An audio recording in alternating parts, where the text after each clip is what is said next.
23 વર્ષથી નોકરી કરતો હતો અને મહિને એનો તગડો પગાર હતો, એમ છતાં 70,000 રૂપિયાની લાંચ લેતા પકડાયો છે।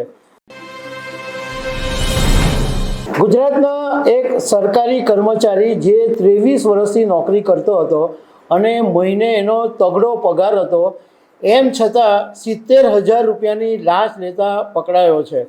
આપણને આશ્ચર્ય અને નવાઈ લાગે કે અનેક વખત મીડિયાની અંદર આવા લાંચના અહેવાલો આવે છે, આ લાંચિયા માણસોને જેલ થાય છે, એમ છતાં બી આ જે લાંચ લેવાનું કામ છે એ અટકતું નથી। તો આના વિશે હું તમારી સાથે વાત કરીશ। મારું નામ રાજેશ શાહ છે અને તમે જોઈ રહ્યા છો ગુજરાતના સૌથી મોટા ડિજિટલ ન્યૂઝ પ્લેટફોર્મ ખબરછે.com।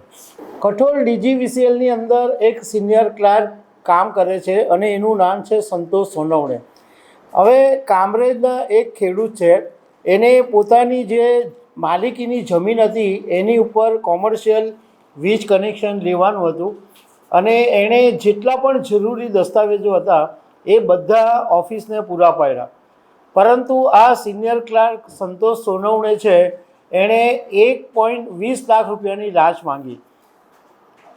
ખેડૂત એની સાથે રકઝક કરી અને આખરે 70,000 રૂપિયા આપવાનું નક્કી થયું, પરંતુ આ ખેડૂતને લાંચ આપવી નહોતી, એટલે એન્ટી કરપ્શન બ્યુરોનો સંપર્ક કર્યો અને ACBની ટીમે એક છટકું ગોઠવ્યું। હવે આની અંદર જે લાંચનો આખો ઇસ્યુ છે એમાં બે પાત્ર છે। એક પાત્ર આ સિનિયર ક્લાર્ક છે સંતોષ સોનવણે, જે 23 વર્ષથી DGVCLમાં નોકરી કરે છે અને સિનિયર ક્લાર્ક છે અને એનો મહિને પગાર છે 85,000 રૂપિયા।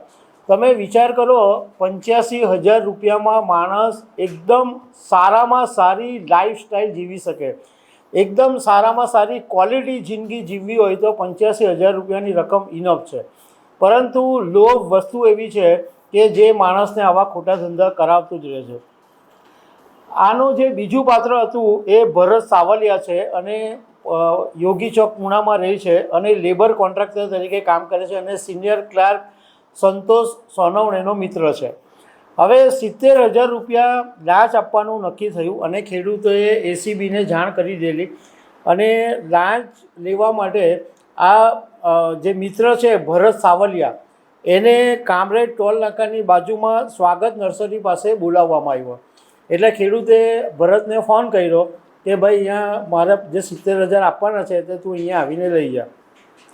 હવે ACBએ બે ટીમ બનાવેલી।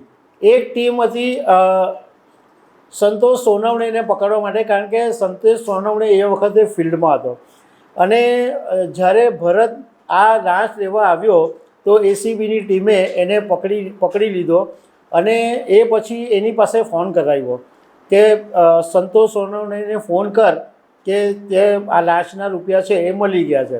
એટલે ભરતે ફોન કર્યો અને સંતોષ સોનવણેને કીધું કે ભાઈ આ જે લાંચની રકમ ખેડૂતે છે 70,000 રૂપિયા મને આપી દીધી છે। આજુબાજુ અધિકારી હતા એટલે પેલો ભરત હારી શકે એમ હતો નહીં।